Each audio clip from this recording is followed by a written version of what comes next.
دادستانی کلی تاجیکستان تفتیش پرونده سه خویشاوند گلمراد حلیموف را به انجام رسانده است که برای کوشش فرار به افغانستان با هدف پیوستن به صف گروه دولت اسلامی متهم می شوند. در این باره روز 9 سپتامبر یک منبع رادیوی آزادی خبر داد و گفت پرونده از جانب یک گروه مخصوصی دادستانی کل تفتیش شد. گلمراد حلیموف رهبری پیشین عمانی وزارت امور داخلی تاجیکستان 2 سال پیش به سوریه و عراق فرار کرده بعداً تا مرتبه وزیر جنگی دیش رسیده است. ضمناً روز 8 سپتامبر وزارت دفاع روسیه گفت که در یک بمباران اخیر در سوریه حلیموف شدیداً زخمی شده است. مقامات گفتند اعضای خانواده حلیموف روز 4 ایول در حدود ناحیه واسه بازداشت شدند. علی حلیموف برادرزاده، کامل و نظیر حلیموف ها برادران گلمراد حلیموف با 3 ماده کودکس جنایتی تاجیکستان زرخریدی یعنی تلاش پیوستن به گروه تروریستی، قصد عبور غیرقانونی مرز دولتی و مقابلیت با کارمند میلیشیا هنگام اجرای وظیفه خدمتی عیبدار می شوند. این 3 نفر در حال بازداشت شدند که به گفته مقامات با 4 تن از نزدیکان دیگر گلمراد حلیموف قصد داشتند به افغانستان بروند. مقامات میگویند در پی مقابلیت با پلیس 4 نفر آنها سلطان مراد حلیموف، فاضل حلیموف، برادران گلمراد حلیموف و افضل عبدالرشیدوف، برادرزاده حلیموف و نعیم رحمانوف دادر عروس سید مراد حلیموف کشته شدند.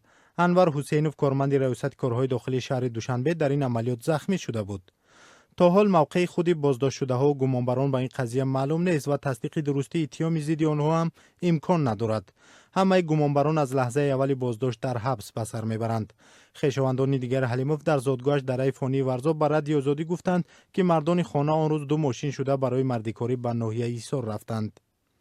یک منبع آگاه از قضیه به شرط نبردن نامش روز 9 سپتامبر بر رادیو آزادی گفت ضمن تفتیش معلوم شد که گلمراد حلیموف پس از پیوستن به صف دیش با برادرش نظیر حلیموف با راه گوناگون تماس داشته است ولی این تماس ها را او از مقامات پنهان میکرد. با گفته این همصحبت ما پس از بازداشت بهروز گلمراد پسر حلیموف در ماه اپریل سال روان مقامات به نظیر حلیموف شبهه کرد. او تماسهایش را با گلمراد حلیموف طریق نعیم رحمانوف دادر عروس حلیموف به راه مانده بوده است. از این رو با گفته همصحبت ما مقامات تاجیک به کشته شدن او باور نمی‌کردند و همزمان زنده بودن او را نیز نمی‌توانند تصدیق کنند. اسکندر صالح زاده سردار ریاست کارهای داخلی در ولایت ختلان در یک نشست مطبوعاتی روز 20 ایول در شرح بازداشت و کشته شدن نزدیکان حلیموف گفته بود که معلوم است که آنها می‌خواستند به افغانستان بروند.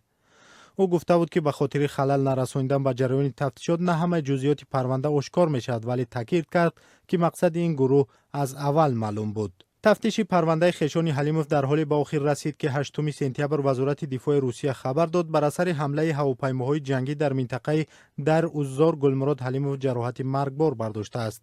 از زمان ترک تاجیکستان کردن و پیوستنش به دیش حلیموف مورد پیگرد مقامات تاجیک بود و در یک اظهارات حکومت ایالات متحده آمریکا هم این شخص به عنوان یک گمانبر خطرناک مورد جستجو قرار داشت. حکومت آمریکا برای اطلاع درباره محل بود و باش او $3 میلیون وعده کرد ولی ظاهراً